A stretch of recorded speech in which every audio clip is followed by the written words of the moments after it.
claim. Now he needed a daddy warbucks to keep the wheels turning.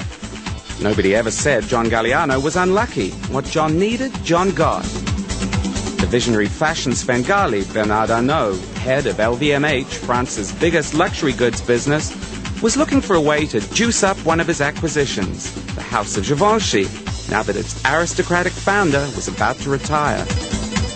Mr. Arnault was very interested in what I was doing, more so by the kind of these ladies that were like, you know, tripping down to the Bastille to buy a Galliano frock. That he just couldn't work out. And I think that intrigued him a bit, and that intrigued him a bit, and that's how the whole Givenchy thing happened.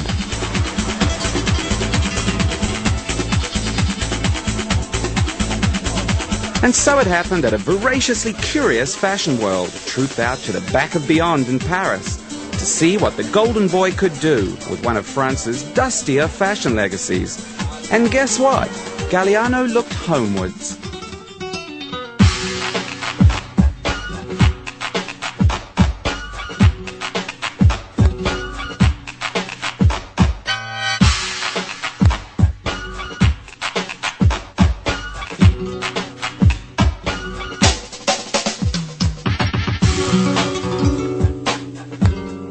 This show is not only an obvious talent demonstration, but it's also the victory of the money plus talent for the future. When somebody like Mr. Arnault dare to put his money on such a crazy personality as John, without any, let's say, any fear, aucune peur, it's what we could get. Money plus talent is triumph. It was genius. I mean, I think it was so great that John could do what he did with his own line and to do this today and totally reinvent what Givenchy has been. I mean, I thought it was just sensational. God, remember the fuss, though? There was this young Englishman at one of the most venerable French couture houses, and that only got worse, you know, when you were... Well, I think they thought I was this punk that was coming down to tear this fantastic house down, which, I mean, I just went, you know, saw it like a tree, and we were just pruning it, really. We weren't horrible people, really. We had great respect for Monsieur Givenchy's work.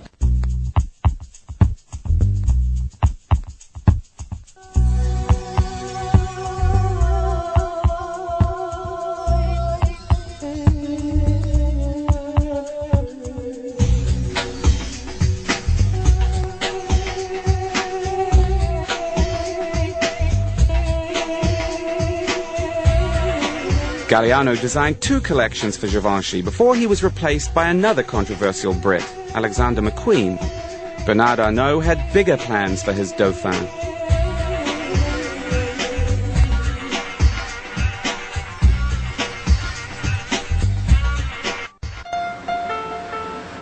It was the worst kept secret in fashion, to the point where the actual announcement that John Galliano was to be the new designer for the house of Christian Dior came almost as an anticlimax, though there was one person who seemed surprised by the news. I nearly fell off my chair. I mean, I really did. When I was called to go and see Mr. Arnault, and I think it was a Friday, early, kind of late afternoon, early evening. And my hair was a mess, and I had the wrong coloured toenail polish, skulls. You know, it was like unexpected. No one rings you Friday evening. Then normally every Parisian goes out of hours.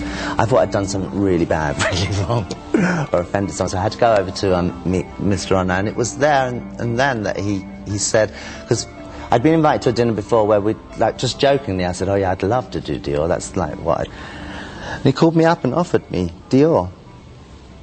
I nearly fell off my chair. I couldn't believe it. And I couldn't say anything to anyone, not to Amanda, not to Stephen. I was sworn to secrecy because I still had the Givenchy pret-a-porter to do, which we hadn't shown. And I couldn't tell a soul, not even my mother.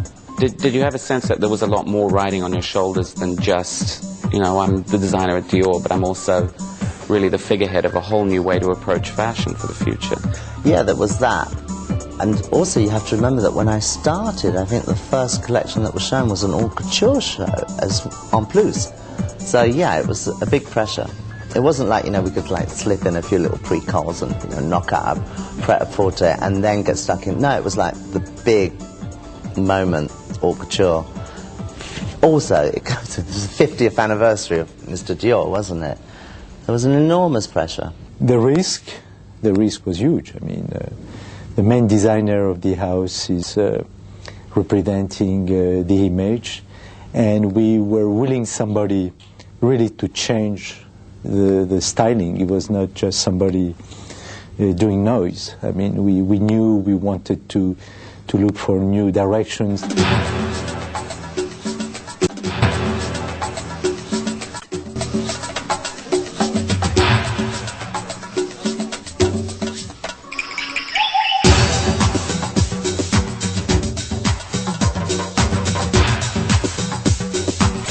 Response to the Galliano-Givenchy union had ultimately been ambiguous. But the Galliano-Dior match felt more compatible. The great romanticist of fashion present had been taken on to resuscitate the legacy of one of the great romanticists of fashion past. And Galliano masterfully walked the razor's edge between his innate showmanship and the heavy traditions of his new job.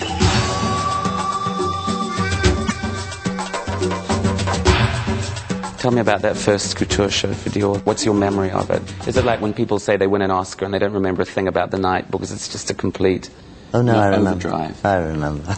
Oh yeah? What do you remember? I remember working with all the ateliers, meeting everyone, and the fantastic embroiderers and beaders. And then I lost one of my dearest friends, Amanda Harlock, who went to Chanel. All this was happening. It was fraught and exciting. And I remember how suddenly the children that worked with me, the Stephen, Vanessa, and everyone flourished, blossomed overnight to support me. And I remember, it was a bit like a coronation, the show, the end of the show. It was quite mad. And it was a success. Let's face it, 3 years ago, everyone was saying the French couture is passé, it's decadent, there is no need for it anymore, and blah, blah, blah, and let's kill the haute couture. Today is new blood, and, you could feel the room today. Everybody was, excited.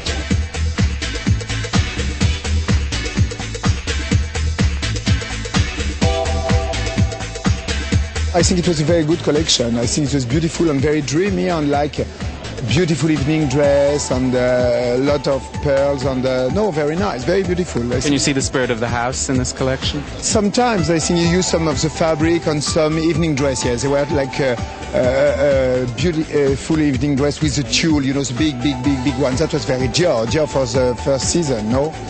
But maybe it's always difficult to say what can you do when you are working for a house like that. You have to do exactly what he did or what? You have to renew it. Now Dior shouldn't do the things that he was doing at that time, so it's good to take the tradition and to make it in a new way.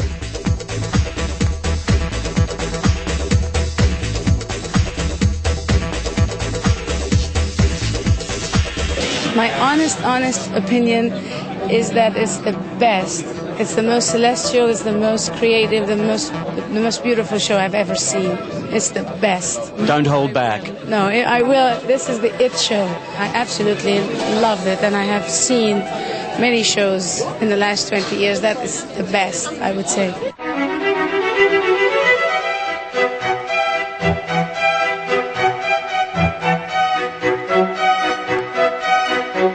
If you want an illustration of what unbridled imagination and bottomless pockets can create together, look no further than John Galliano's first shows for Dior.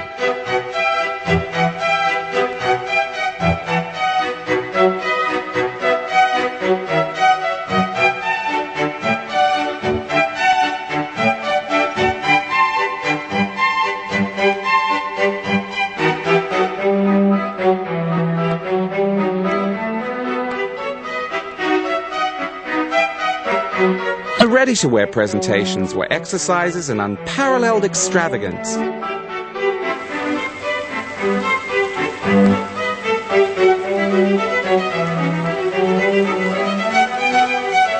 But inevitably it was haute couture, where there was no such thing as a bottom line, where Galliano's creativity really took flight.